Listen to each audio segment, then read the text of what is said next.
Standing at the center of the dusty arena, having not yet made it to the true Colosseum, Maximus Decimus Meridius, commander of the armies of the North, general of the Felix legions, and loyal servant to the true emperor, Marcus Aurelius. He roared to the hungry crowds the only rebuke that made sense. Thus it also was, thousands of fictional years later, for Fed Chair the Owl as he stood before the room of solemn reporters. He delivered the only news that anyone had been clamoring for the last 3.5 years, the only thing that risk asset holders had been longing for, the only thing they needed, having delivered the proclamation to a room of relative silence. The only thought that could have been coursing through his wary mind, the same as Maximus Decimus Meridius, are you not entertained?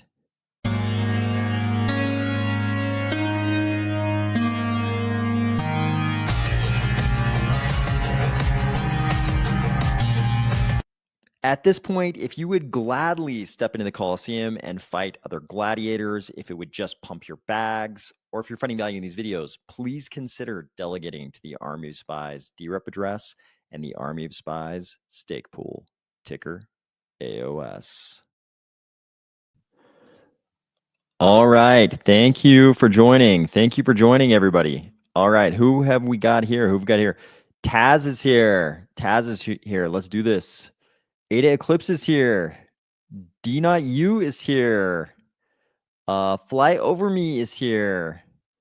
Hilldog is here. Eric Williams is here.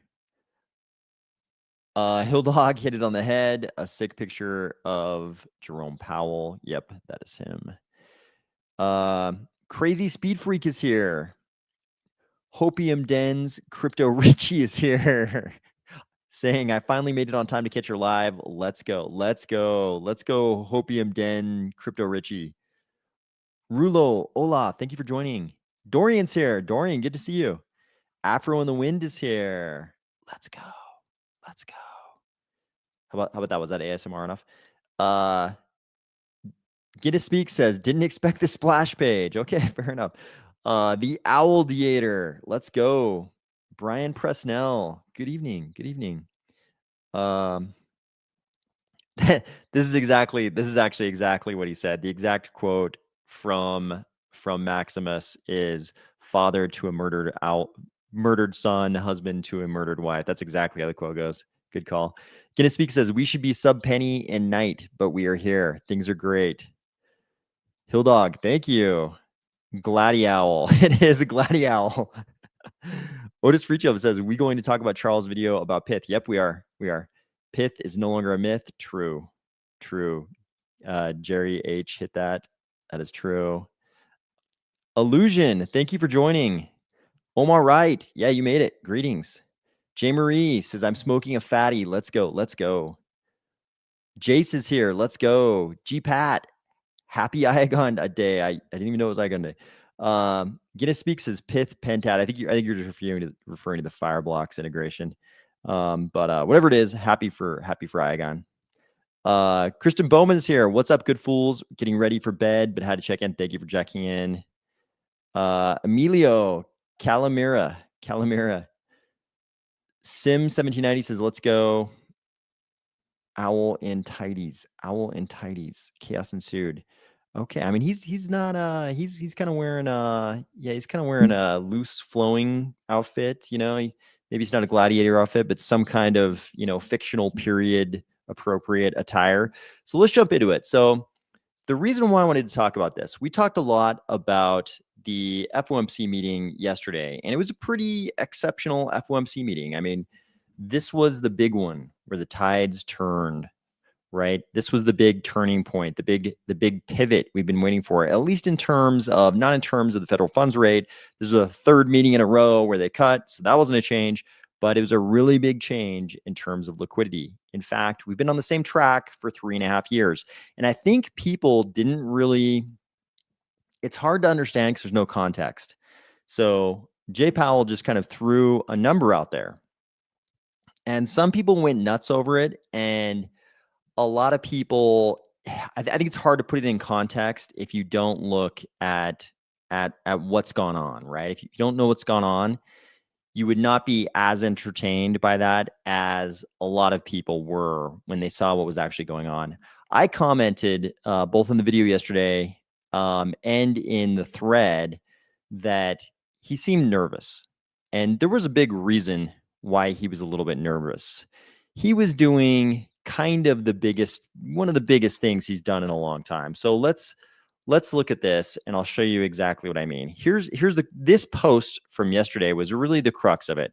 This post goes through, his exact quote, kind of paraphrased, but talks about how he justified the 40 billion per month. And we know it's 40 billion a month because he said it. He told us 40 billion a month. I know there were people sort of offering that maybe it was 60 today, and there's a little bit of ambiguity about whether this additional 20 billion per month in mortgage-backed securities that are getting rolled into treasuries, whether that was part of the 40 or not. But as near as I can tell, it's 40 a month. That's what he told us. If it's more than that, it just makes the point even more firmly. But despite what he told us, hey, we have to increase the size of the Fed balance sheet by 20 to 25 billion per month just because the whole economy is doing its thing. The banking system's doing its thing. There's demand for reserves at our bank. And then you got this additional thing. People are going to be paying their taxes on April 15th. So they take money out of the banks to pay the taxes. And, then the banks don't have the reserves. They have to come to us. We have the reserves. We have to increase our reserves. And that's why it's not 20 to 25 and it's really 40. Right. He went through this whole explanation, 20 to 25 is just, secular growth. And the rest of it's just this April 15th thing. And then he gets all done. And honest to God, this was the face he made. This was the exact face he made. This to me looked like an honest man who was having to say some things that didn't quite meet his threshold for intellectual honesty, right? The things he was saying, certainly true. People certainly take money out of the bank to pay their taxes. And the banks, can't lend out that money. That's all certainly true. And, the Federal Reserve is called the Federal Reserve because it has reserves. So they have to have reserves, and demand for those reserves will fluctuate up and down. But he made this face because I think he knew, that a lot of people hearing this would know that this was not the entire truth. This was not the whole thing. It's not that he's trying to be deceptive. It's just that it's his job to explain what the Federal Reserve is doing in a digestible way. He can't explain it in an indigestible way. The indigestible way to explain this would be to say something like this.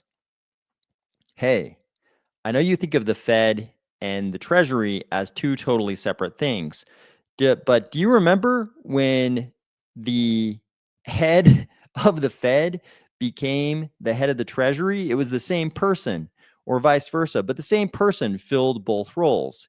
Isn't that curious that the same exact person had just the right qualifications to do both roles? And a lot of people think that was a mistake for that to have happened, but it happened. And it made a point that in the US system, those are two different roles. The Federal Reserve and the Treasury are two different things. In a lot of jurisdictions, they just have one central bank that kind of handles a lot of the same tasks that these two separate entities in the US handle. But he's got this counterpart over the Treasury, Scott Bessent, Scotty B. What is Scotty B's job? Famously, he's been called, not Scotty B particularly, but the head of the Treasury has famously recently been called the world's greatest junk bond salesman because the US has all this debt. They have all this debt, and the debt can't be paid back. There's too much debt. We can't pay it back. In fact, we should be defaulting on it, except we print the currency. So we debase the currency to make it easier to pay back the debt. Miraculously, mysteriously, the interest rates come down when it's time for us to sell more debt. These things always happen. There's this confluence. They always have to happen. They happen to happen at the same time. The rates come down. Oh, that's convenient for the world's greatest junk bond salesman because he can sell his bonds. He can take on debt at a lower interest rate. also, to make it easier to pay off the old debt with new debt, with new debt, kind of like a Ponzi scheme. To make it easier, we'll also debase the currency at the same time. And in crypto, we know this is the case. This is part of the reason for crypto existing, right? Chancellor on the brink of bailing out banks. Literally the text in the Genesis block of the first cryptocurrency ever, Bitcoin. The very first block of the very first blockchain of the very first cryptocurrency, that was what was included by Satoshi. This is the entire reason for crypto existing. We've known about this ever since then. If you were in crypto, you read that, you knew why crypto was created. Everybody knows. We've known about it the whole time. Only it didn't happen this year. We thought it was going to happen in 2025. It didn't happen. So everybody's sort of been screaming one of two things. Everybody in crypto. Some of the people have been screaming what's true. Hey, the government eventually has to roll over that debt. We've got to sell. We've got to be the world's best junk bond salesman as an entity. And our head salesman is Scotty B. He's got to do that. He can't do that if interest rates are sky high. That would crush us. The interest would crush us. Also, pretty hard for him to pay off the original debt if we don't debase the dollar a bit, right? So some of the people, not even half the people, but some of the people have been screaming, it's got to happen eventually. They've got to do this. There's got to be another liquidity year so they can do these things. So we can carry on the debt Ponzi that not just the US, the entire industrialized world is having to do this. Why? Because demographics are destiny, and all of the advanced economies have aging demographics, aging populations. We can no longer fuel the growth with our demographics because our demographic trees don't look good. The workers are too old. There's not enough demand on the bottom, not enough workers on the bottom. It's bad demographically. So we're funding everything with debt, right? Everything's funded with debt. It's musical chairs. We don't want the music to stop. We fund it with debt so the music keeps playing. So some of the people have been yelling that for the last year. The liquidity has to come because that's the only way the system can continue on like normal. The other, not even half the people, the other like 90% of the people were screaming, crypto's dead. The reason why crypto sucks in 2025 is because crypto's dead. Crypto never worked. It never made sense. Crypto is dying.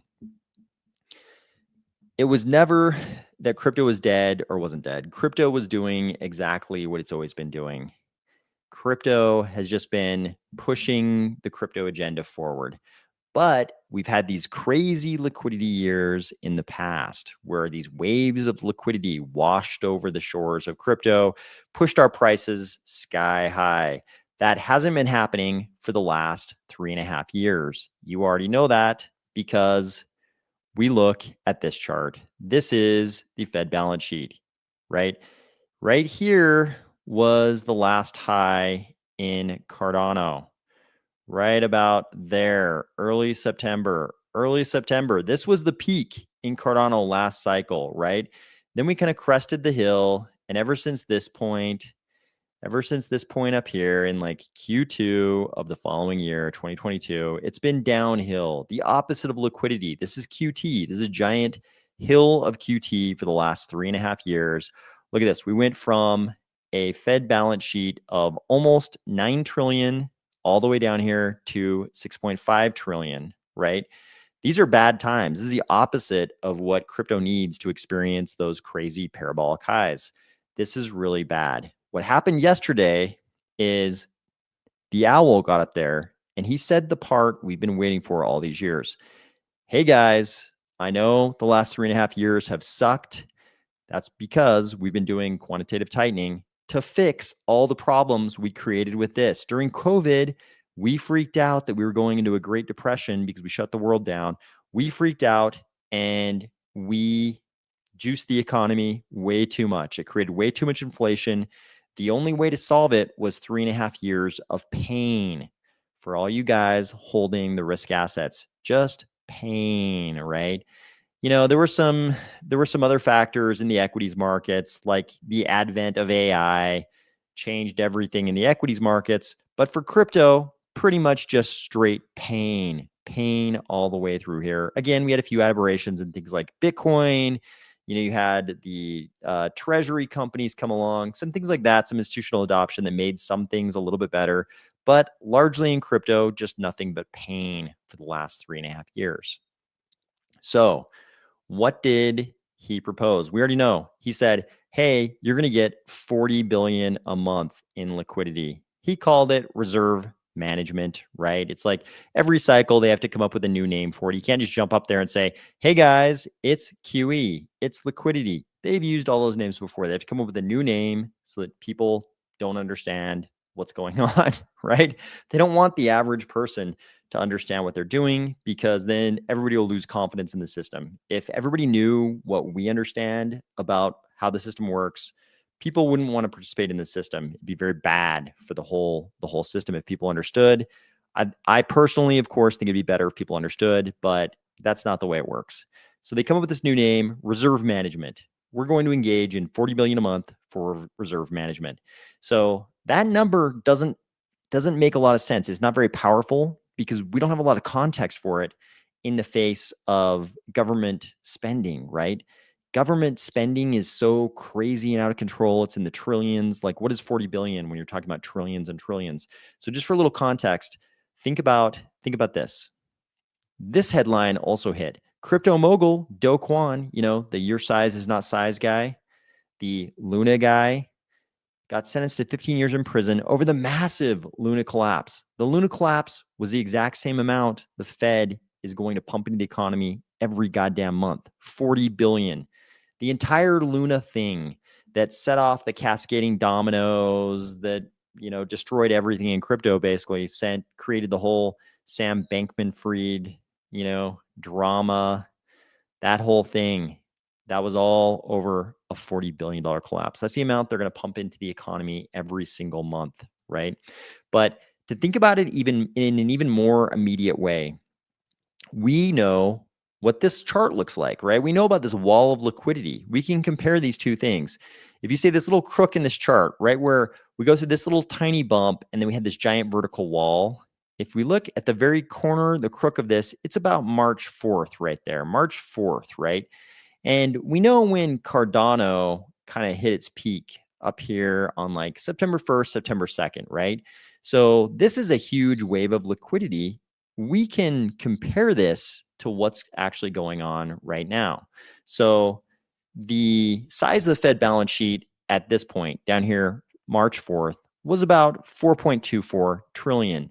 Up here, early September, we got to about 8.35 trillion, right? If we go right to the first couple days of September when Cardano hit its peak, we're at about 8.35 trillion.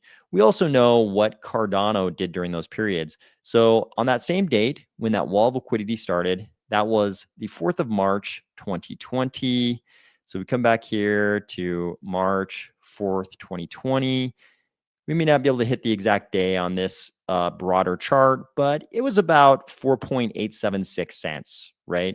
And of course, we all know what this peak was. Depending on which exchange you were on, you might be looking at like $3.09, right?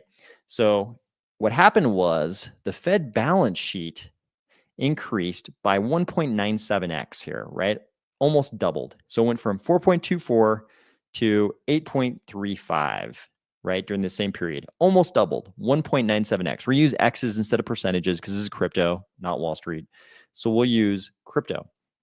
So 4.24 to 8.35, almost 2x, 1.97x. During the same period, Cardano did this thing where it went from 4.8 cents to 3.09. That's a 63x, over a 63x. So the multiple in Cardano was 63x. In the Fed balance sheet, it was 1.97x. That's about a 32x over. So crypto did 32 times the growth during that period that the Fed balance sheet did. So the results in crypto, at least during this period, and this is nothing you should ever use as a prediction, nothing you should base any investments on. We're just speaking historically. Things could be different in any given time frame. But think about that. Cardano did a 63x. The Fed balance sheet did a 1.97x, right?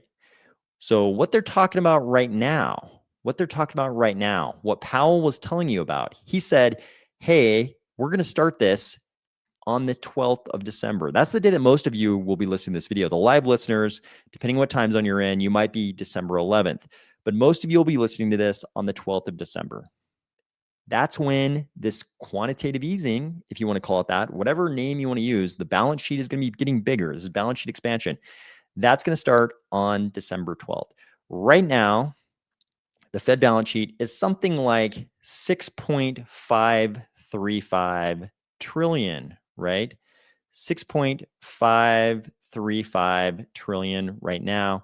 If they do this, Powell said they're going to start it on December 12th, and they're going to do it for, some number of months, and then it might trail off, right? But yesterday I said, I think he's worried about his legacy. He's already declared victory over inflation in his speech yesterday. I think he's just worried about unemployment. He knows how to fix the unemployment. He's going to juice the economy before he gets out of here, at least to whatever level he thinks he needs to do to secure his legacy, to say he delivered the best possible economy to his successor, who's probably going to be Hassett.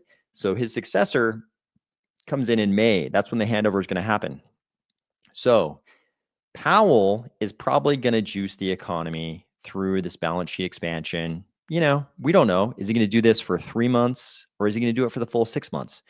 If he does it for the full 6 months and then Hassett takes over, I think we can assume that Hassett, who is going to be Trump's appointee, Hassett is not going to reduce the amount they're juicing the economy. He's not going to come in and be like, oh, hey guys, that was enough QE for you. We don't want you to have QE right before the midterm elections, which happen in November. We're actually going to reduce it. We're going to reduce the amount we juice the economy. That's not fucking going to happen. Hassett's going to come in there, and it's going to be like handing a 911 to a 14-year-old, right? His foot is going to become so heavy. His foot on the accelerator is going to be like a goddamn anvil, right?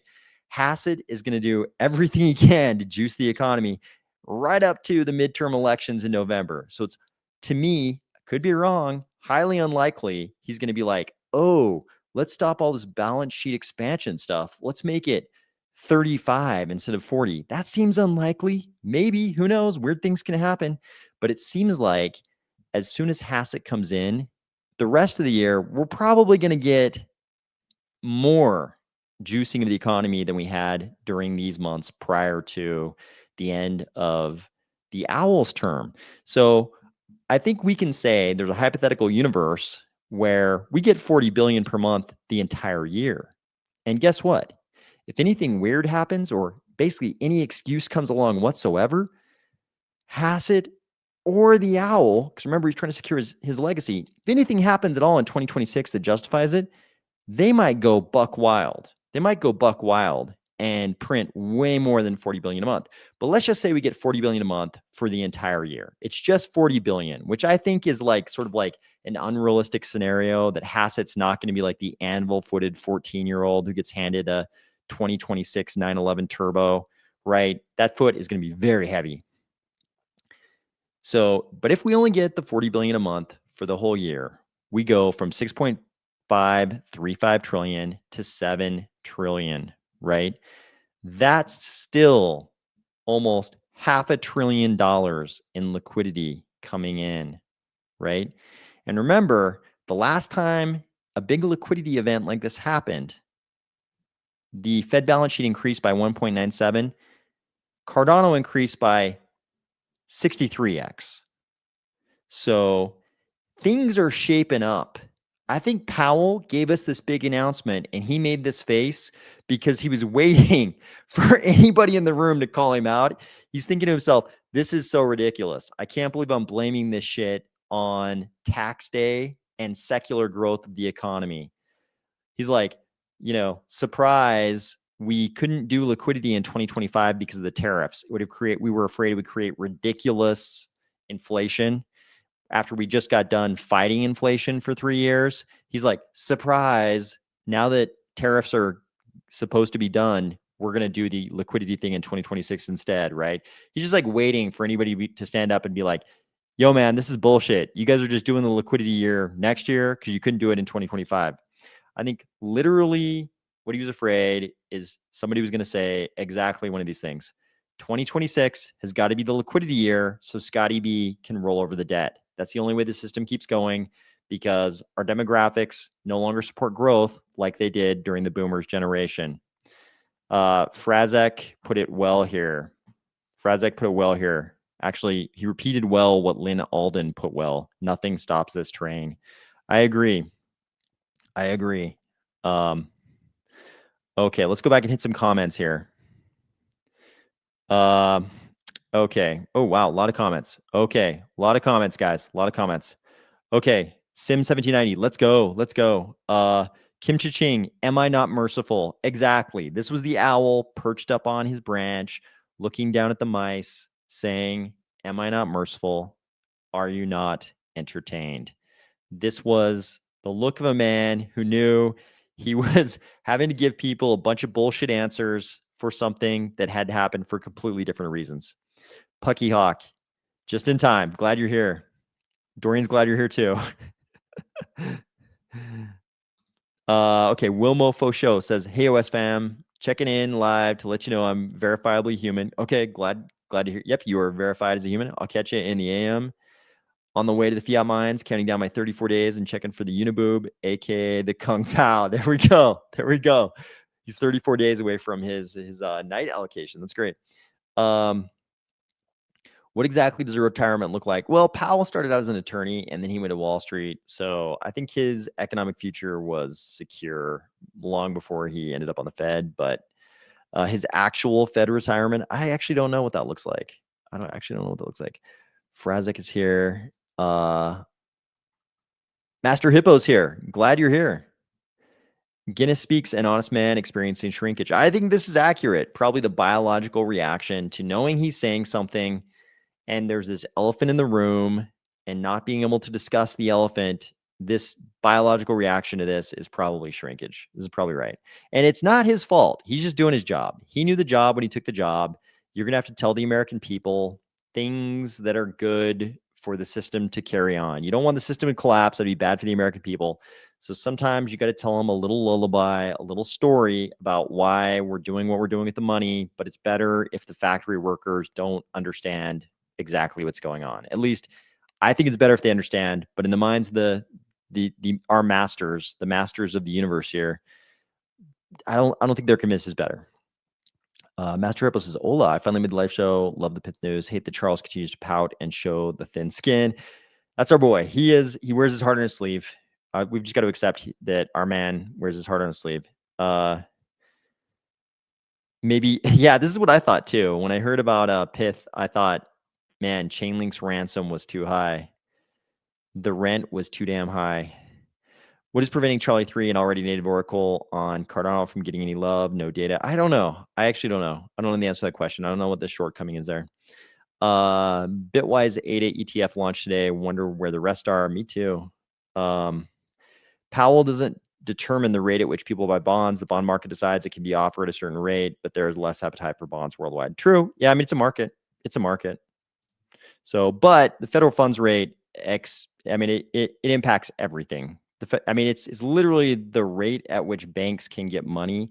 So, you can argue you don't believe in trickle down effects, whatever, but it affects everything. Money printers warming up. Yep. When you can print the government coins, kind of makes sense. Definitely not fixed supply. Nope. Thomas Kirkpatrick is here. I would have to see the Fibonacci's to understand this. 200% is a 3x. So we were talking. So I agree. If you have 200% increase, but if your new number is 200% of the old number, then it's always only a 2x. So the difference is sort of like the delta divided by the original number, or number 2 divided by number 1. So there are two different percentages. The increased number would be a 3x. But if you're saying what percentage of number 1 is number 2, then 200% would be 2x. But as an increased number, it is 3x. Agreed. Congressman Anna Luna in Congress blocked CBDC bill. The damn stock market surged today. So are you talking about the which CBDC bill are you talking about? Give me the name of the bill. Owlnomics.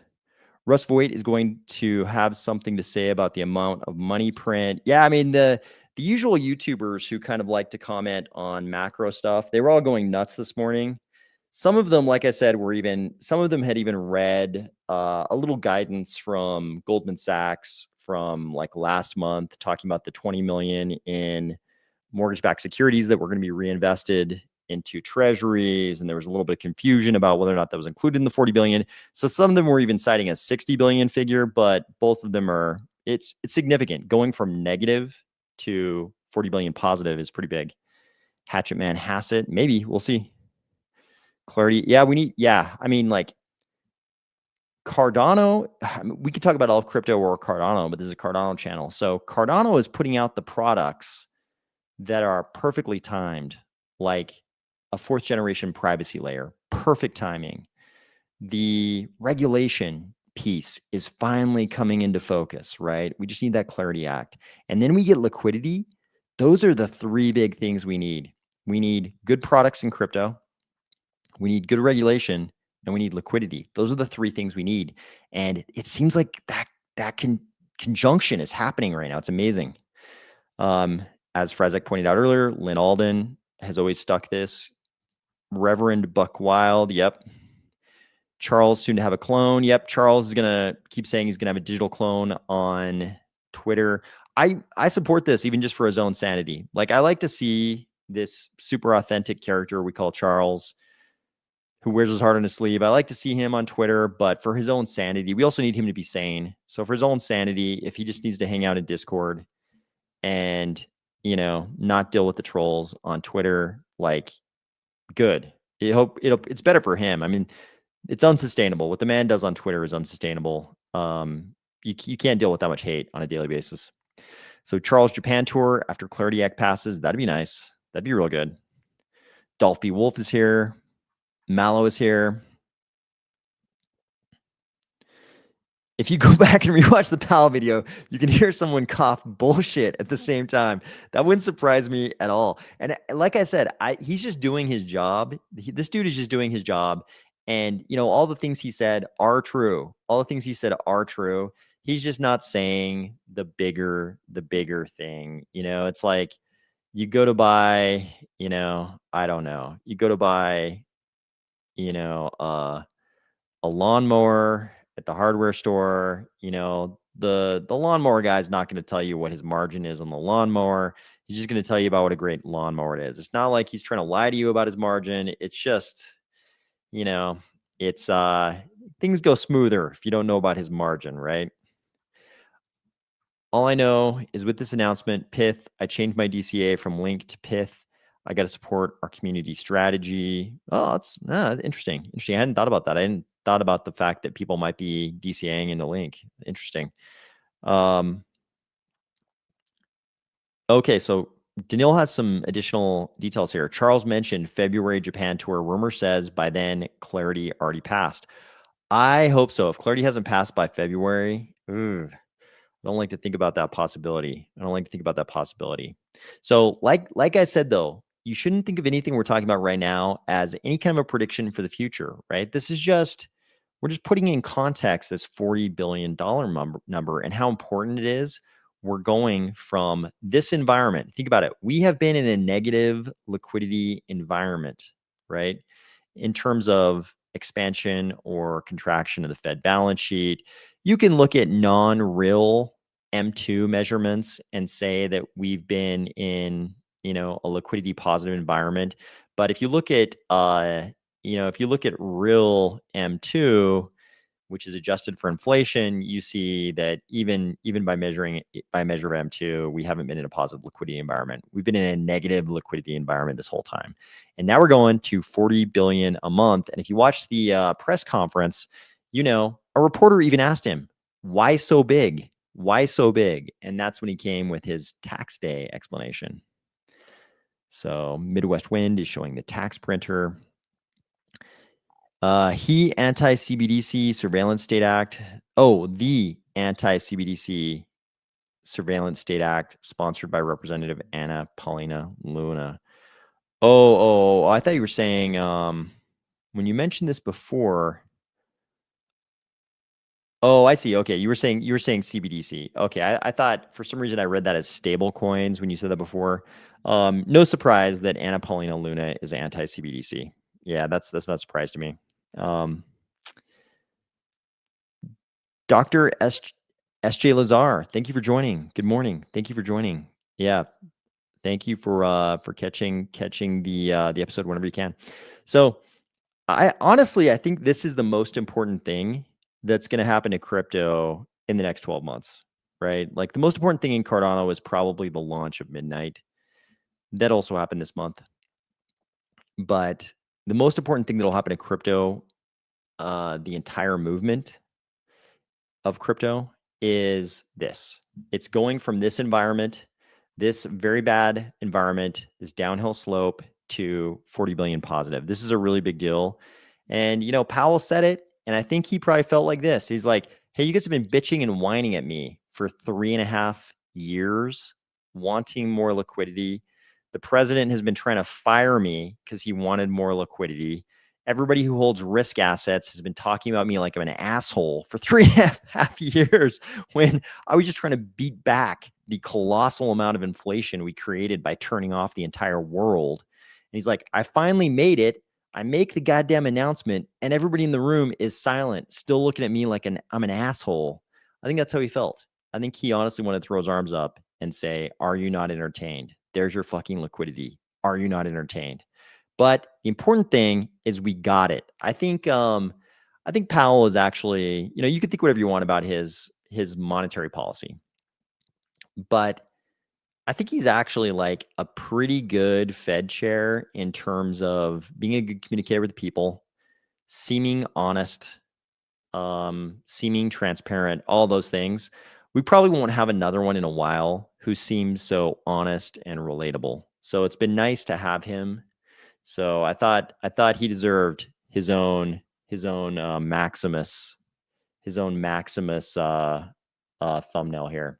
But this is the biggest thing. This is the biggest thing that's going to happen to crypto over the next 12 months. And pretty much all of the good things that happen over the next 12 months are probably just going to be an extension of this.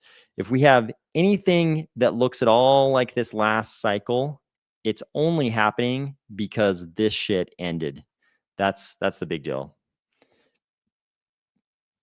Okay. They are pumping into a bubble. I mean, that's all they do. That's all they do lately. It's either grinding corrections for 3.5 years like this or pumping into a bubble. That's modern economics because we decided to forsake the Austrian economists, von Mises and Hayek. We were like, to hell with those guys. They don't know what the hell they're talking about. Let's just do this other bullshit. And so we get parabolic highs and then crushing corrections, which is not the way it's supposed to go. I mean, even look prior to the GFC, look at what the Fed balance sheet looked like. This is fucking secular growth right here. It looks like a straight line. It's not this up and down bullshit. It looks like a terrible roller coaster. This is what it's supposed to look like. And then we were like, oh, yeah, how about fuck the Austrian economists? We started doing all this bullshit. So we're in that world now. Hilldog says, let's take a moment to be thankful. We got a crypto-friendly administration. Thank God. Thank God. If the anti-crypto army was in charge and we were coming out of this shit, like how much worse would the last year have been? I mean, it's hard to say because we wouldn't have gotten tariffs. And because of, you know, I would argue that liquidity year kind of got pushed to 2026. At least the excuse for pushing it to 2026 for the Fed was that they were afraid of inflation because all they care about is employment and inflation. And when all of a sudden the biggest economy in the world decides to do tariffs again after decades of not really doing tariffs, all of a sudden we decide to do tariffs again. They've got to worry about inflation. So it's hard to say. I mean, there's a lot of factors here, but now that all that's over though, I don't know what 2025 would have looked like without tariffs, but now that it's over, I'm damn glad we have a crypto-friendly administration. Very, very glad that we don't have the anti-crypto army regulating us. Frazik says, Powell has a job with 2 goals, his dual mandate. Yep. But those goals are opposite from each other. Yep. If you add the ever-increasing deficit, it's an impossible job. Agreed. He says this basically every single every single meeting, and even his critics have to agree. I mean, you need to, if you're doing this anti-Austrian economics thing that we do, modern monetary theory, you can combat unemployment with liquidity, but liquidity promotes inflation. And you want inflation to be low, and you want unemployment to be low. So they are at odds. They're at odds. They're walking this tightrope. So problematic. Is Midnight going to put gold on the blockchain? So, I think it's the important thing here to remember is that Midnight and Cardano just build out infrastructure. They're just infrastructure, right? Like anybody can put gold on the blockchain. Whether or not the regulators will be cool with that, and whether or not there are practical problems with that, whether or not it's an attractive product after you get done with the regulators and the practical issues, is it an attractive product? Those are different things, because we had a lot of different, we've had a lot of different attempts, in crypto to do various types of synthetics, and you run into regulatory hurdles sometimes with those. There are practical problems, with other types of assets. So somebody can do it. Whether or not they can overcome the regulatory and practical hurdles, that's the real question. But I think Midnight and Cardano are both agnostic, sort of, to what you do with those rails, because they're permissionless, right? You don't have to get anybody's permission to do it, and they're not going to do it. Like the Midnight Foundation is not going to be like, hey, here's our new gold project. We just decided to create a whole platform that's about, tokenized synthetic gold, gold synthetics or something like that. Like that's kind of not their role. Like the builders are the ones that gotta build projects. So will some project on Midnight try to do this? Yeah, I mean, I think we're going to see tokenization attempts at everything again. I mean, we've already had attempts at gold on the blockchain, basically, but we'll see tokenization attempts at everything, and it's really just a matter of what the regulators will allow. So, CEOs from Bank of America and Citigroup are currently involved in meetings with U.S. senators to discuss crypto market legislation. These meetings occurred on Thursday, December 11th, 2025. Okay, Mike M. This is interesting. I assume it's kind of we kind of know what's going on, right? Like crypto was designed to disintermediate banks. No matter how you cut it, I mean, that's what this was created for. So you can only assume these discussions are about the banks getting their pound of flesh. They're like, okay, don't allow crypto unless it's crypto we can make some money off. Like you need to let us into crypto. Let us whatever way crypto is stealing our market share, you need to make sure we get our fair share of that. I assume that's like the general thrust of the conversations, although they would put it in terms of like investor safety and all those kind of things, So stability of the banking system, those kind of things. When will we moon? So I don't know when we moon. Nobody does either, because if they did, people would have been telling you a year ago just to write off 2025, like sell and go away. When Cardano was above $1, if anybody knew what was going to happen in 2025, they would have said sell and come back in a year, right? That would have been the best play, but nobody was really telling you that. Very, very few. The number of people telling you that a year ago is the same, statistical distribution you'd have of people telling you that at any given time, which tells you that nobody really knows, sadly. Frazek says, gold on the blockchain. I don't see how you do that in a trustless manner. You would need someone to store the gold. Yeah, I mean, you either have synthetics and exposure to gold, or you have, actual metal backed, gold synthetics. Those are the practical problems. And if you actually have deposits of gold backing, your tokenized gold, then you've got practical problems. And if you have synthetic exposure, you've got regulatory problems. So yeah.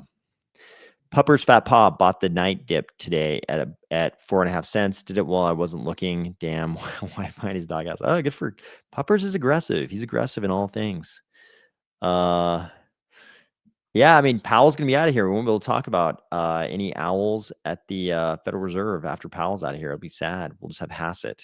Who's a little bit less of a colorful character.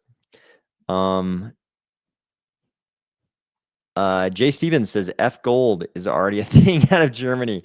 I love what the abbreviation is F Gold. That's how a lot of crypto people feel about gold. F Gold. But not Schiff, not Peter Schiff. Peter Schiff loves it. He loves it. He's probably more like effing with gold.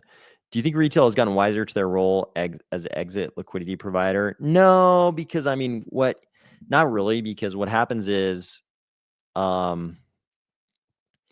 markets just kind of eat the young, right? Markets eat their own young. Unfortunately, I think that's true anytime you have any kind of a risk asset market. So it's like new traders come in and they get devoured by the wiser traders, or you can think of it as just like the system at large devouring the traders. It's really bad in crypto. That's why I think we need to be really careful, because people come in, get devoured, and never come back. Like, that's how you don't grow. So I think it's only some portion that stick around, though. To answer your question, though, to address your question, I can't answer it, but to address it, I think what happens is only some portion actually survive. Like, some dude comes in and buys some fucked up meme coin, and at the time it makes perfect sense. Everybody's talking about it. Everybody's super into it. They've got some bullshit projects related to meme coin, that seem promising. And then it fucking crashes, and only some people are mentally going to be able to recover from that and say like, oh, here's how I fucked that up. It's not crypto. It's that I made a mistake. A lot of people are going to say crypto's fucked up and never come back. So some portions survive and they do get wiser, but I would say a huge portion just, that's it. They're out. So, a 2026 CB 750 night. I have not seen the 2026, but are they actually calling it? Do they actually? Does Honda actually have a bike called a 750 night? Is that like a real model name? Okay. Guinness speaks. Yes, thinking the same thing. I was thinking. Nice. Stayed up late and got to be here live representing Bermuda. Quentin Grant, thank you for joining from Bermuda. Appreciate it. Claimed my night yesterday and bought some more just now. Loving Iagon as well. Okay. Oh, okay. I skipped ahead a little bit too much. S. Walker says, told him to pack some silver on his back tomorrow to sell for not telling me. There you go. There you go. Do you guys think that tokenized gold blows Schiff's mind? Yeah, the fact that we call Bitcoin, the fact that we call Bitcoin digital gold, I think has probably always pissed him off. But talking about actual tokenized gold is, it's probably a big part of why he's so happy to play the heel for crypto. The dude is making, a name for himself now by going to Bitcoin conferences and speaking at Bitcoin conferences. He's like a WWE heel. He's like the perfect pro wrestling heel. He's doing his job well. He knows his role and he's playing it well. Frazik says, Hill Dog, I certainly think there is something to that. Only a fool will make the same mistake twice. Yep. I hope that's true. Brian says, I was looking into the new tax reporting rules in the EU and soon to be US too. And that's how the banks will eat their cake too. To meet the requirements, you have to keep it in the current bank. So that's a contentious issue. To say that it soon will be the case in the US too. That's what the EU would like for sure. And I'm sure that's what the US banks would like, but it just sort of depends on, kind of legislative capture. Will the banking system be able to capture the US legislators, or has crypto captured the US legislators? I hope it's us. I hope we have enough lobbying going on. Think about it. We've got some big entities in crypto now, like Coinbase, right? Coinbase spending a lot of time in DC. In fact, I believe I saw a post from Paul Graywall chief legal officer of Coinbase. He was in DC, I think tonight or last night, depending on when he posted. He was in DC doing the thing for us. So whatever you feel about Coinbase, like they go to DC and they lobby for crypto for themselves, but also for crypto. So oh yeah, back in the day, they definitely had a Nighthawk. Are they reusing that name? Are they reusing that name now? That's cool if they are. I think it's cool if they are. That's why we need midnight. Yep. Agreed with that. Lucas, good morning. Thanks for joining. Okay, let's move on a little bit here. So we got Andrew Wild made this. Oh, that was great. So this is for people who don't recognize this. This is from this cartoon when we were kids called The Secret of Nim, which kind of messed me up because that for me that should be pronounced Secret of Neve or Niv, something like that. But it's in the I had to check because I was pretty sure I remembered them pronouncing it Secret of Nim. And I checked, and in the book this is based on, it's an acronym, stands for National Institute of Mental Health or something like that. But it involves an owl. It involves this owl, and there's mice. And apparently it was pronounced Nim, even though as an adult I would want to pronounce that Niv or Neve. So good job by Andrew Wild. For people who don't understand the owl references, we talked about it last night, but it's about Jerome Powell's appearance, as you can see here. Okay, so let's talk about some of the good news that a lot of you have been referencing. So this is the exciting Cardano proper news tonight for sure. So Intersect says, stop the presses. One of the first concrete outcomes of the critical Cardano integrations workstream is now in place. The Pentad, this is the Pentad in action. The steering committee representing IOG, the CF, Emergo, and the Midnight Foundation and Intersect has approved the first major integration under this framework, bringing Pyth Laser Oracle to Cardano. Pyth provides low latency, institutional grade market data across thousands of price feeds spanning crypto, equities, FX commodities, and ETFs, already used by hundreds of DeFi applications across 100 plus blockchains to power trading, lending, and risk management. There you go. For the people who are always talking about people talking about tokenizing this, tokenizing that, you kind of need to know the prices of those things to do the tokenization. So here you go. This is a step in that direction. This is one of the first integrations progressing under the critical integrations framework. You know what that is? That's the money. That's the money we just approved to give to the Pentad to do the damn thing. With Intersect acting as administrator, delivery work has already begun with deployment targeted for early 2026. Stay tuned for more news on this exciting new partnership next week. So that's great. And Charles did a big video talking about how happy he is that we got Pyth. Of course, when most of you think Oracle, you think Chainlink. Charles says Pyth is a fantastic Oracle, actually his favorite Oracle. It was a little bit Chairman Donald-ish, it's like Pyth is the best Oracle. Pyth is his favorite Oracle. So anyways, Charles very much likes Pyth, seems very enthusiastic about it. But I think that's a good step. I mean, we just barely gave them the money. So we just barely, approved, didn't even give them money, approved giving them the money. And here they are already with some progress for us. It's fantastic. And even Pyth is posting about it. It's not like this is something that they barely know about or is barely registering on their radar. They posted about it today, first thing with Charles's video. The first priority for Cardano's newly formed critical integrations workstream, Pyth Pro, better data, better price, better experience. So they even knew what was going on in Cardano. They knew it was our newly formed critical integrations workstream. Good for them. If they'd used the word Pentad, it would have been even more extra credit for them. But looks like they're engaged. They're engaged and they actually know what we're doing, which is great. I've never read The Cosmic Pulse of Life, but sounds interesting. Sounds interesting. Taz says, I remember Nim giving away our age. Yeah, that's an old cartoon. It's an old cartoon. Some of those were pretty good. Some of those, it's funny. I don't hear, I will have not like heard the name of some of these things since like literally since the 80s.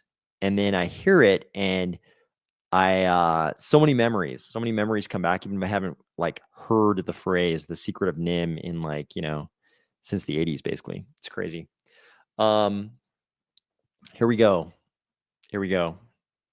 This is kind of interesting. So this is not relevant to this channel at all because oh, this is okay. We should mention this.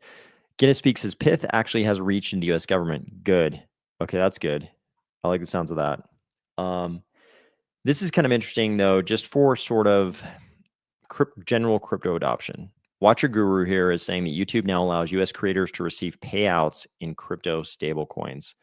So why would YouTube be into this, right? They don't even care enough about crypto to stop all the crypto scams, right? It's like we have a huge number of crypto scams, and they seem to have, yeah, I don't, it seems like they should be able to do a better job of filtering out all the crypto scams. But last cycle, there were like whole videos that were super obviously scams, and they were like detecting us talking about, a certain virus. If you even mentioned that, you got community noted on YouTube, even if you didn't say anything controversial. And yet dudes were running like whole videos with like a fake Elon Musk pushing a Tesla coin, right? And it was a complete scam. And these videos would be like a half hour long, and somehow those didn't get filtered out. So it doesn't seem like YouTube has actually been that engaged in crypto, but this makes perfect sense because they have to pay a lot of creators. Like I said, it's not relevant for this channel because I turned off the ads so that I don't have to censor myself, but they have to pay a lot of creators, and it's expensive to move that much money around. But even they're acknowledging here that crypto is cheap. Like moving stable coins around, pretty cheap. It's a lot cheaper than TradFi rels. So this is a pretty interesting move in the right direction for just general crypto adoption. Even YouTube, who doesn't seem to give a damn about us, is now allowing people to be paid in stablecoins. So I think this is a step in the right direction. Okay. D Not Use says, I'm very excited to hear the new centralized social media platform that Charles said he wants to do next. My man, I'm sure he will make some seriously great.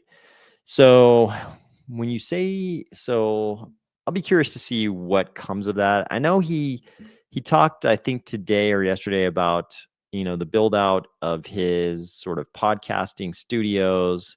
So I would love it. I would love it if Charles went deep on social media, but dude's got a lot on his plate. So I'd be very curious.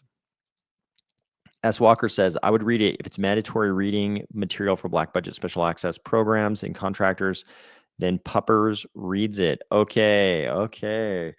Yes. As you know from some of my other videos, I'm very interested in SAPs like that. So, okay. Interesting. I'll check that out. I will check that out. So Guinness Speaks, tell me what you know about this. Pith actually has reached into the US government. How so? I don't know about this.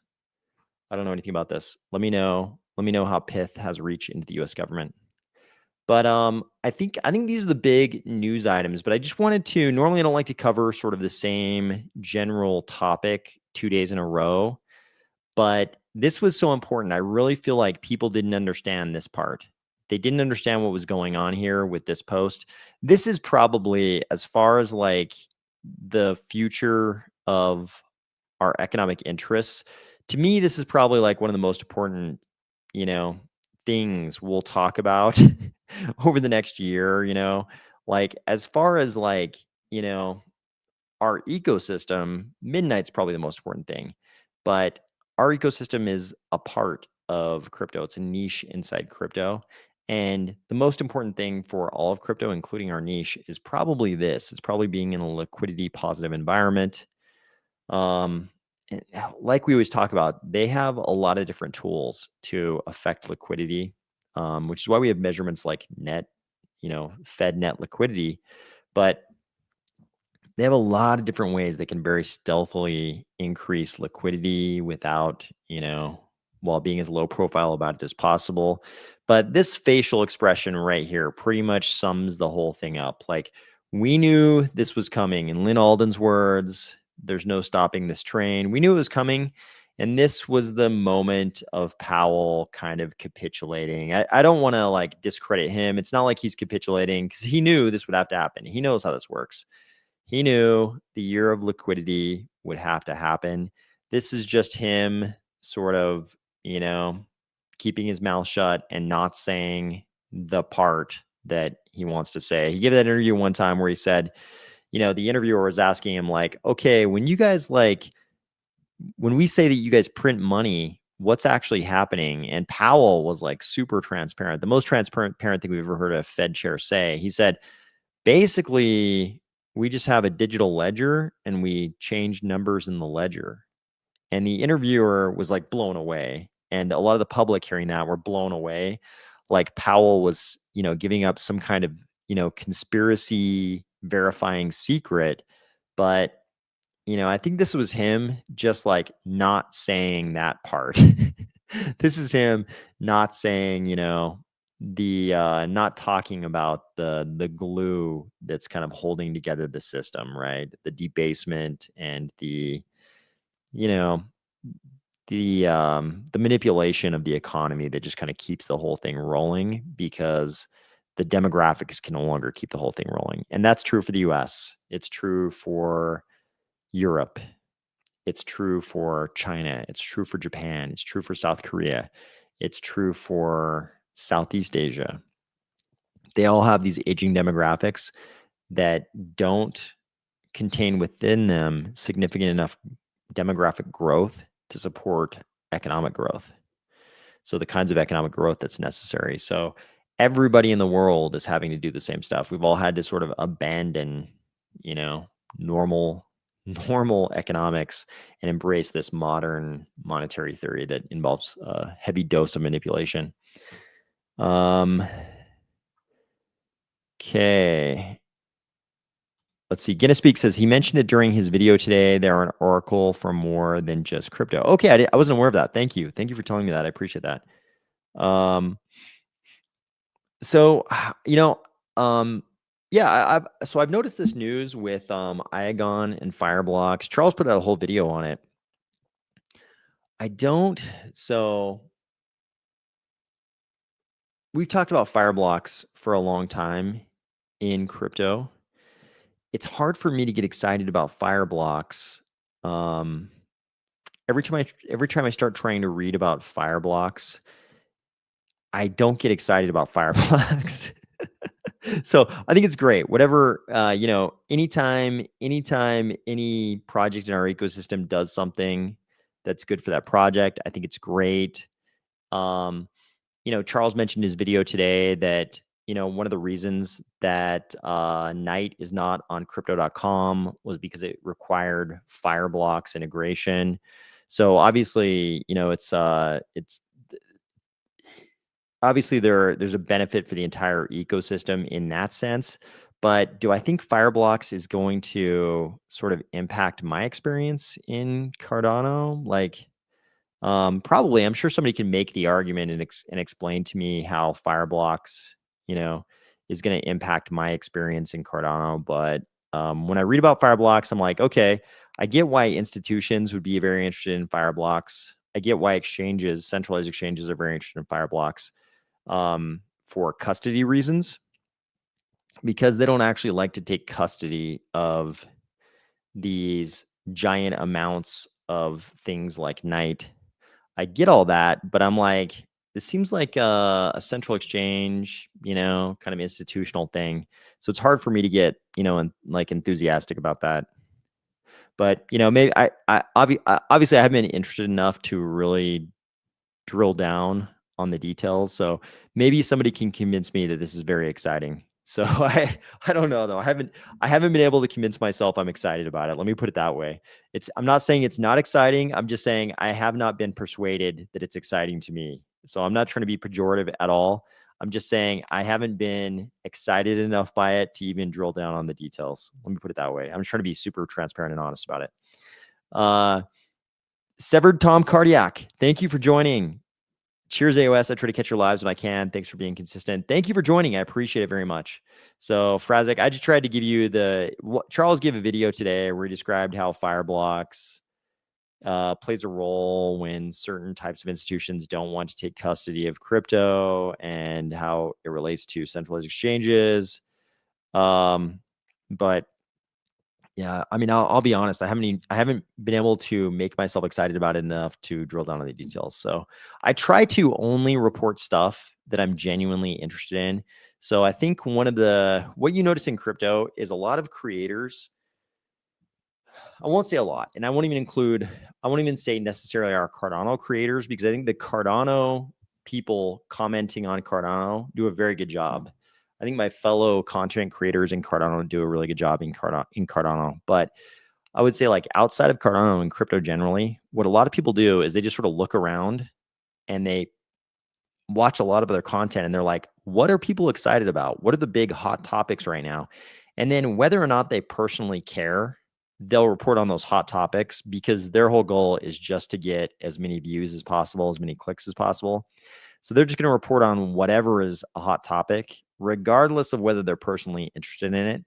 To me, that's like inauthentic. So I only talk about stuff that I'm actually interested in. If something, even if everybody else is super excited about something, if I think it's lame, and I'm not saying I think Fireblocks is lame, but if I can't get myself interested in it, then I won't cover something that I'm not personally interested in. I try to only cover stuff I'm interested in, because I think I think you have to authentically be interested in something to do a good job covering it. So, anyways, it's probably too much information, but I was trying to be super transparent about how I select stuff to cover. I try to only cover stuff that I'm actually interested in, stuff that I think is an interesting idea. I mean, I have just today I had to send an email to a group that I like very much, and I really appreciate what they do in our ecosystem. But I didn't, I was explaining to them why I wasn't covering something, just because it's not a good fit for my interests. You know what I mean? So I get adoption, mainstream, et cetera, et cetera. Yep. OnePay is a mobile banking and fintech app, majority owned by Walmart, founded in 2021 in partnership with venture firm Ribbit Capital. It's designed as an everything app for digital finance. Okay. Okay. I think, I want to say I've heard that name before. Um, but okay. But crypto is supposed to free us from the banks. Now all VCs, major banks, ETFs goes against what the origins were. Walmart is pro crypto friendly. I'm glad to hear that. If Walmart is pro crypto, I'm very glad to hear that, because regardless of what you think about Walmart, they are a very large entity moving a lot of goods, doing a lot of commerce, doing a huge amount of commerce. So this is what I think about. Some level of capture by Wall Street was inevitable. Wall Street, TradFi, VCs, the banking system, some amount of capture. They were going to take some piece of crypto and, bastardize it. Not even intentionally. They're just it's what's going to happen. They're going to bastardize some percentage of crypto. And it's kind of inevitable. Like JP Morgan Chase, a lot of customers. A lot of customers. um, and we need to tap into those customers. And if we do it, by having this passing relationship with those banks, it's like somehow those bank customers are going to make their way into crypto. And the bank's not going to just give up those customers. They're not going to be like, here, have all of our customers. We're going to go off to die. It's like, we're going to have to kind of, do some handshakes with them, let them think they're a part of it.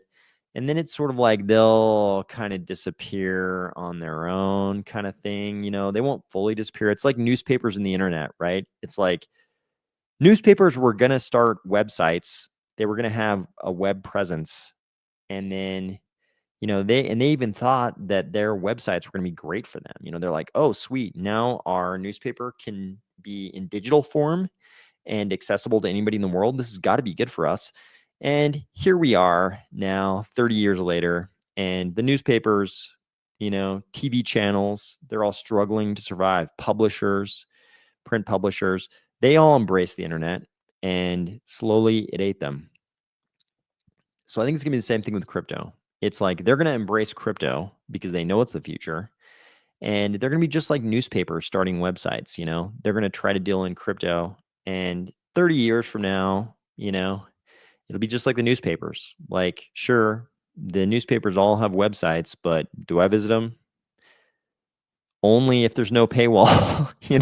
I'm not paying for any newspapers lately. So I think it'll be the same thing. I think it'll be the same thing. It's a passing handshake while they go off to the,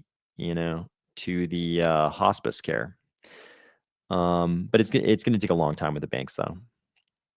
So AI says, yes, the U.S. Department of Commerce has selected the Pith network alongside Chainlink to act as an oracle for publishing official U.S. macroeconomic data directly onto various blockchain networks. That sounds great. I'm down. If they can handle the entire Department of Commerce, or at least, what macro data the U.S. Department of Commerce wants to put on blockchains or wants to be available to blockchains, then they can probably handle Cardano and Midnight. So that sounds great. It Eclipses asked ChatGPT to rank the top blockchains for decentralization, security, and scalability. It said number 1 ETH, 2 BTC, 3 Cardano. So yeah, I mean, I would like to see. I would ask ChatGPT like, how do you compare your methodology to the Edinburgh Decentralization Index? Do you think you were more academically rigorous or less? And see what ChatGPT says. So I would argue they were probably not as rigorous as the Edinburgh Decentralization Index. Or ask them, how do they reconcile those rankings with the Nakamoto coefficients of those three? It'll probably say like, well, Nakamoto coefficient is just one metric of decentralization. But I would be like, fuck you, ChatGPT, you're a lying commie if they said that, right? Because like, how do you rank ETH and BTC above Cardano given their Nakamoto coefficients, right? It's that's a pretty straightforward metric. There's some grayness to it when you start talking about like Solana, but it's a pretty straightforward metric, if the data is transparent. And making the argument that BTC is more decentralized than Cardano, given the Nakamoto coefficients, tough sell, man. Tough sell. I think ChatGPT being a bit of a lying bastard there. More exchanges, more onboarding, more value. Yeah.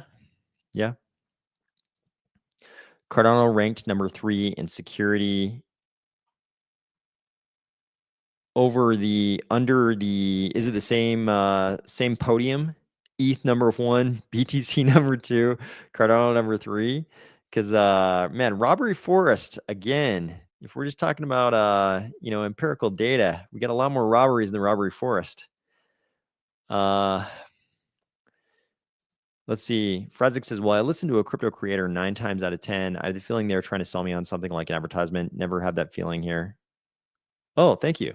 Thank you. I think by here you're saying here, if you're saying Cardano, then I think that's great too. But yeah, no, I think I think this is something we actually don't give Charles. We sort of discredit Charles on this when we probably shouldn't, right? Like Charles is not a human Wikipedia, right? It's like we sort of treat him like he needs to be, we sort of hold him to the standard like he needs to be some kind of arbiter of truth, right? Like everything he says needs to be perfectly correct and unbiased sometimes. And the truth is, he also needs to be our top salesman, right? It's like Charles, whether he wants it or not at this point, I would sometimes argue maybe he's getting close to deciding he doesn't want it because the psychological toll is so heavy. And I mean, not just for him, but for any person. But he's our top sales guy. He's our top hype man. And, the top hype man has got to sell everybody on Cardano. His style of selling Cardano is very much linked to his personal brand, which is very much linked to his personal personality. And he's one of these guys that's always going to be polarizing, right? Like all of us inside the ecosystem, we fall into this part of this Venn diagram that is like, people who are intellectually curious, appreciate intellectual rigor, and aren't turned off by, Charles's level of assertiveness, right? There's like this 3-part Venn diagram, and it's like we're very interested in how far crypto can be pushed, which is why we got into a Gen 3 blockchain when 99% of crypto people only ever dreamed of Gen 2. It's like the amount of intellectual rigor that goes into that went into the architecture of Cardano led to, you could argue a slower build out than a lot of other blockchains. Like I think we can all agree that like something like a Solana in the past has moved a lot faster than Cardano. So we also like put a premium on that rigor thing that a lot of other blockchain denizens would not. So I think we're kind of part of that bunch. If we can say Charles's style of selling Cardano is polarizing, all of us inside, we kind of fit into the part of the region of the Venn diagram that is not polarized in a negative way by his style. So maybe we don't see it, but he is our top hype man. So Pupper said, if you're interested in SAPs, have you looked into plasma propulsion? Only what I don't want to launch into this discussion because some of the crypto people hate it, but only what a certain senior scientist who's involved in To the Stars Academy said about that. So I don't want to, I'm trying not to launch anybody down any UAP research holes at the same time, just so we can keep it crypto oriented, but only what that scientist has said about it. Cardano ranked number 3 in security. I don't know if that is good for FBI. How does the FBI relate to that? You have a good point about internet newspapers. I've been here for the conversions. Print media really took a crap. Yeah, that's true.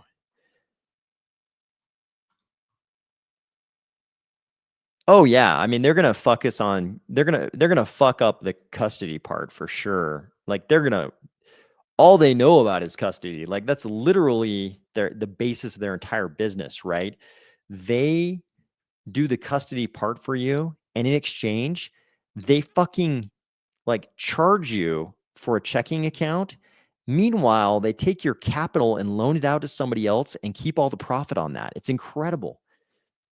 It's like this incredible business model. If it had never existed and somebody pitched it today, the focus group would be like, there's no fucking way anybody would ever agree to that. And yet, this is the way banks have always worked. Like literally since ancient times, this is how banks have worked. But if it never existed and you pitched it in 2025, the focus group would be like, that's the stupidest fucking business model I've ever heard. That will never work. Retail will never accept that. And yet it's how it's always worked. So, I mean, that's like literally all they know, but it's absurd. The whole model is absurd. Like most of our money is digital, and they still have this model that like was built to protect against bandits, right? It's like that was the most secure building in the town in the Old West because it had like bars on the windows and a big vault that was too heavy for a wagon train to drag away, So it was like they like the model was kind of based on that. Obviously, I'm not trying to say that the Old West is the genesis of banking, right? We can go much further back than that, but I am trying to say that like that's a good example of how physical custody was a worthwhile service back in the day, but it doesn't even like remotely make sense anymore the way it works. So, but it's all they know. So yeah, they're going to do the physical custody thing, and it goes against the ethos of crypto for sure because custody is a big part of that. Cardano is more like Bitcoin in decentralization. So not in terms of Nakamoto coefficient though. I mean, like our Nakamoto coefficient is way better than Bitcoin's. I remember because it used to really alarm me when I was just in Bitcoin, even before Ethereum was a thing. And we would look and see what percentage of the hash rate was held by certain mining pools. And it was something we were constantly alarmed by.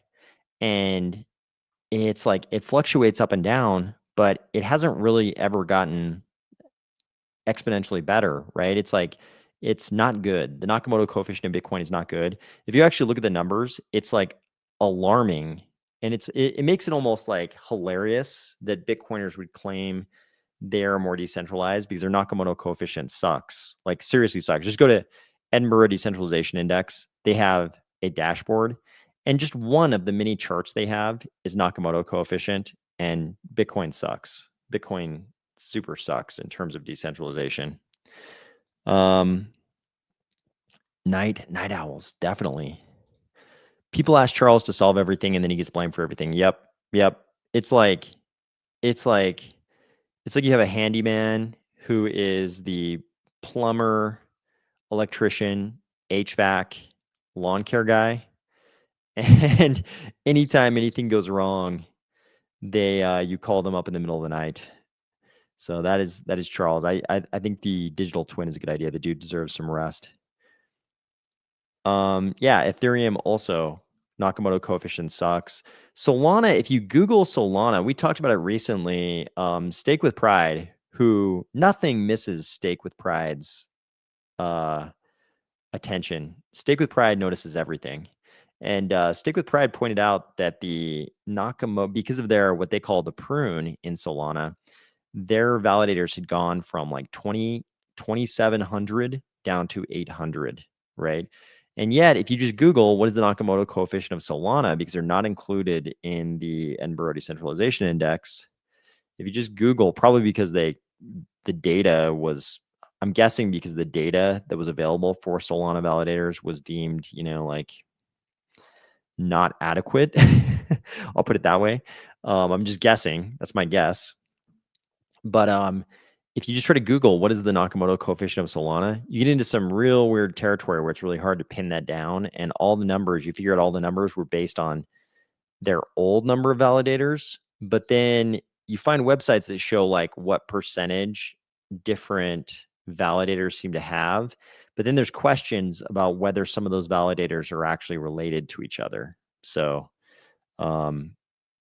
yeah, I think you're right though. I mean, the Nakamoto coefficient, that was a little side discussion on Solana, but yeah, Ethereum's Nakamoto coefficient sucks too. Let's see. When I first brought up crypto to my financial advisor, he cried and tried to convince me to buy tech stocks. Yeah, I mean, my accountant, the first time he realized I had crypto stuff going on, he was a real old guy. He actually like died on me. He died on me while he was my accountant and had to transfer all my files over to somebody else. He was so old. There were actually some problems. There were some problems that went on there, but he was so old. He like literally called me into his office, and I thought there was some big problem. I was kind of concerned, like maybe I was being audited or something, which didn't make sense because I'm very, very conservative with my taxes. Like I pay all my taxes, no matter what, right? I do not try to mess around at all. So I was very, I go in there and I think like, oh my God, it's something must be wrong. Like, why would he want me to come talk to him, right? And I go in there and I realize the main thing he wants to talk to me about is he literally says, why are you wasting your money on this crypto stuff? And that was the funniest part is at the time, I believe that might have even been pre Ethereum. So at the time, he might have just been complaining about my Bitcoin holdings. It might have just been like the fact that I was holding the Bitcoin in like 2014 or 2013 that I still have now. That's what he was complaining about. Little did he know that would be one of the best investments I would ever make in my entire life.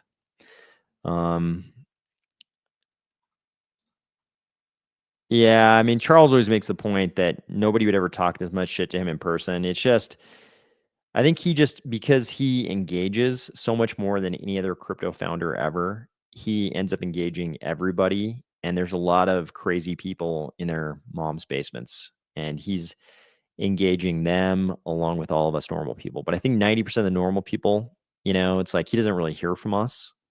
Like, I have very seldom ever sent anything to Charles. I asked him a question about the possibility of non-locality of consciousness one time on one of his AMAs, and he answered the question.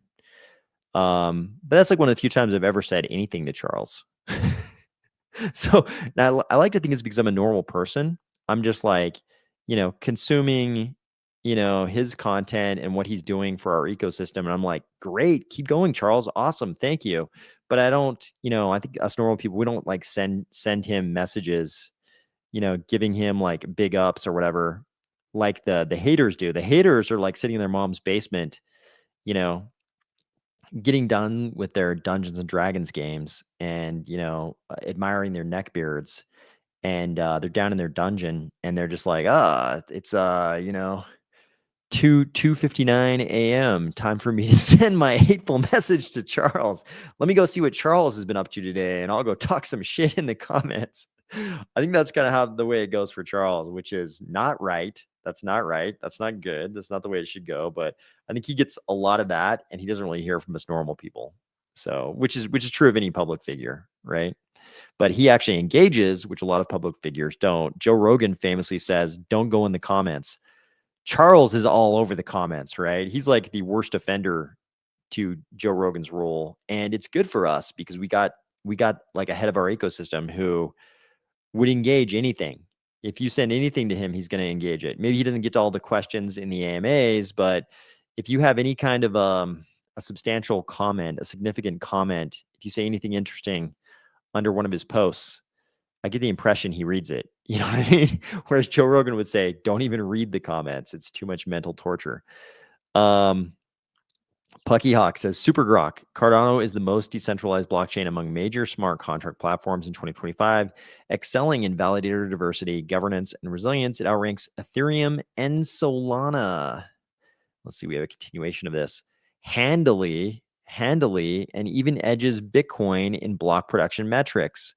See, when you get down to the actual metrics, like when you have a bunch of academics actually do this in a peer-reviewed manner, this is the same conclusion you come to.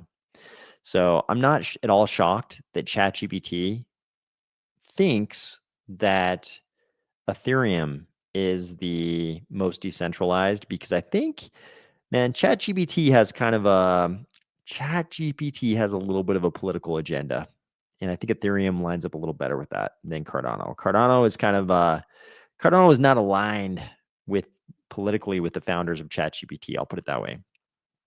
Even I'm discounting Elon. Obviously, he's long gone from OpenAI. Plasmas and where it's at using aneutronic fusion or cold fusion. It's nuclear propulsion without the radiation. Check it out. Okay, interesting. I would like to check that out. I joined crypto to fight against usury. Self-custody is the only way. Agree strongly with this. Like I said, I just had to send a message to a certain group that I like very much. I like the people very much, but I couldn't report on a certain thing just because it doesn't line up with my philosophy on self-custody. My dad is hitting, this is Severed Tom Cardiac. My dad is hitting 80 in January. His interest in crypto has peaked, and he has asked me a ton of questions, especially since it is getting coverage now. Oh, very interesting. Okay. I told him, just give me the money and I'll take care of it. Don't do anything with other parties. Be careful. Be careful. I've gotten similar, I've had similar proposals from aging relatives, and I've always been very scared of having to answer those questions when they invested a certain amount of money in crypto and crypto has gone down. I've always been scared of that. So be careful.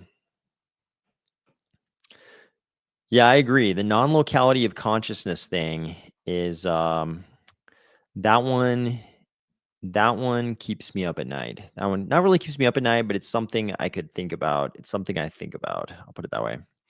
The only question I asked Charles was what he thought RFK Jr. was going to do with Big Pharma. Good question. And he answered. Good question. ADA is far superior to ETH in all metrics I can think of other than early adoption. Yeah, it ain't right. ADA doesn't need all those second layers. Yeah. So you're saying, I think what you're saying is Ethereum needs all the L2s because the base layer is technologically inferior in a lot of ways. I would agree with that. And yeah, I mean, their big edge on everybody else is they were first. So they were first, Charles is a co-founder of it. He used to be like CEO. I think he actually had the title like CEO of Ethereum or something like that at one point, but yeah, they were first. Yeah, Charles Charles has engaged with a lot of haters. Charles has been on Lex Friedman. Have you seen it? He was on Lex Friedman. It's a great episode actually.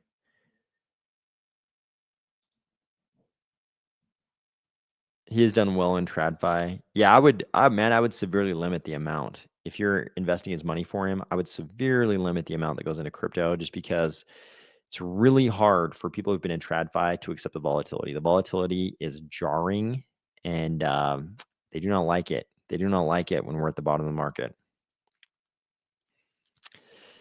Yeah. So I think we have now covered most of the news from today. Like I said, I think this is the most important thing going on. The owl gave it to you. Probably the only gift he one of the only gifts he's given you in the last 4 years, last 3.5 years. Really, the only gift. I mean, sure, the last three cuts to the federal funds rate, but the only real gift he's given us in the last 3.5 years, the only mercy for the mice around here has been yesterday when he gave us the 40 billion per month. This is a really big turning point in crypto. Like I said, you need to have the right crypto products, the right crypto user experience, basically. You need to have the right crypto regulations and you need to have liquidity. Last year, we didn't have the liquidity and we're still not quite there on the regulations. But once we get the regulations in place, that market structure bill, once we get that through the Senate and signed at the White House, and then we've got the liquidity pumping as of tomorrow, man, all three things are kind of in place. And Cardano, our little niche, our little corner of crypto, has the perfect product, this beautiful Gen 4 privacy layer.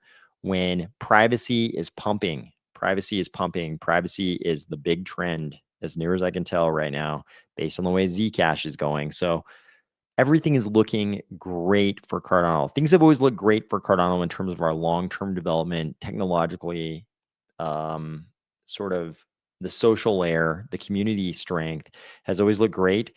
In crypto, we haven't had the regulation piece and we haven't had the liquidity piece recently. And in Cardano, we haven't quite had that being on top of the latest trend thing. We had it in 2021 when we 100x'd basically from our previous lows. We haven't really had it since then, but we've got that now too. So I think we got all the pieces in place, and yeah, things are looking fantastic for 2026. So let's see. We'll hit some of the rest of these comments real quick. Guinness Speak says, love that splash page. Thank you. Thanks for the great vid. Thank you for saying that. Thank you guys for joining. At Cardano, thanks for joining. Okay, yeah. So I used to think about this back in the day. So I thought about it a lot more though. I thought about this a lot more with when Altered Carbon hit Netflix. I watched Altered Carbon, and immediately what you think is these people aren't really moving from body to body. The people are dying. These are death machines, and their memories are just being implanted into a different husk. That person died. That's what I thought about Altered Carbon, and I think you can easily make the same argument with Star Trek transporters. Very disturbing. Very disturbing. Severed Charm Cardiac, thank you for joining. I remember watching the goddamn Challenger shuttle blow up on one of those giant TVs with the wood cases that sit on the ground. In fact, I still had that TV maybe like 8 years ago.